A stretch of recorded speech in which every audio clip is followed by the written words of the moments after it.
भगवान हनुमान जी बचपन से ही श्री राम के परम भक्त थे। उनकी भक्ति इतनी गहरी थी कि वे हर पल राम नाम का स्मरण करते थे। जब माता सीता का हरण हुआ तब हनुमान जी ने बिना किसी डर के समुद्र पार कर लंका पहुंचकर उनका पता लगाया। उन्होंने अपनी बुद्धि, शक्ति और साहस से असंभव कार्य संभव कर दिखाया। हनुमान जी ने यह साबित किया कि सच्ची भक्ति में अपार शक्ति होती है। उनकी अटूट श्रद्धा और समर्पण आज भी लोगों को प्रेरणा देता है कि विश्वास और भक्ति से हर मुश्किल पार की जा सकती है। हनुमान जी माता सीता का पता लगाकर लंका से लौटे तो उन्होंने प्रभु श्री राम को सारी जानकारी दी। यह सुनकर राम जी की आंखों में आशा की एक नई किरण जाग उठी। अब बारी थी लंका पर चढ़ाई की। हनुमान जी हर कदम पर राम जी के साथ ढाल बनकर खड़े रहे, कभी एक चतुर दूत बनकर, कभी एक निडर योद्धा बनकर, तो कभी एक समर्पित सेवक बनकर। जब राम सेना विशाल समुद्र के किनारे पहुंची तो उस गरजते हुए सागर को पार करना सबके लिए एक बहुत बड़ी चुनौती बन गया।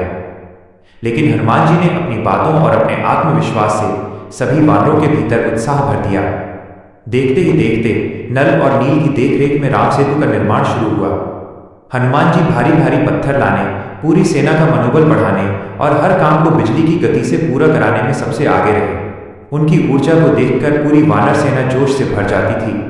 लंका पहुंचने के बाद भी हनुमान जी का पराक्रम थमा नहीं। युद्ध के मैदान में उन्होंने कई मायावी राक्षसों के छक्के छुड़ा दिए।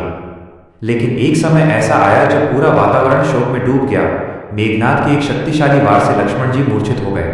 उस समय भी हनुमान जी ही उम्मीद बनकर उभरे। उन्हें हिमालय से संजीवनी बूटी लाने का कठिन कार्य सौंपा गया।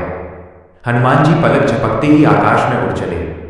जब हिमालय पहुंचकर उन्हें सही बूटी पहचानने में दुविधा हुई तो उन्होंने अपनी बुद्धिमानी का परिचय देते हुए पूरा पर्वत ही हथेली पर उठा लिया। उनकी इस हिम्मत और सूझबूझ से समय पर संजीवनी पहुंची। लक्ष्मण जी के प्राण बचे और राम सेना में फिर से जीत का विश्वास लौट आया। युद्ध के अंतिम दौर में भी हनुमान जी ने हर मुश्किल को आसान कर दिया। अंततः रावण का अंत हुआ और माता सीता मुक्त हुई। इतनी बड़ी विजय में सबसे मुख्य भूमिका निभाने के बाद भी हनुमान जी के मन में रत्ती भर भी अहंकार नहीं आया। वे खुद को हमेशा राम का सेवक ही कहते रहे। जब अयोध्या में राम जी का राज्याभिषेक हुआ तो पूरी दुनिया ने हनुमान जी की जय जयकार की। लेकिन हनुमान जी के लिए सबसे बड़ा पुरस्कार कोई रत्न या सिंहासन नहीं, बल्कि प्रभु श्री राम की सेवा और उनका अटूट प्रेम था। सीख: हनुमान जी का जीवन हमें सिखाता है कि अगर हमारे मन में सच्ची भक्ति, निस्वार्थ सेवा और अटूट विश्वास हो तो दुनिया की कोई भी बाधा हमें रोक नहीं सकती।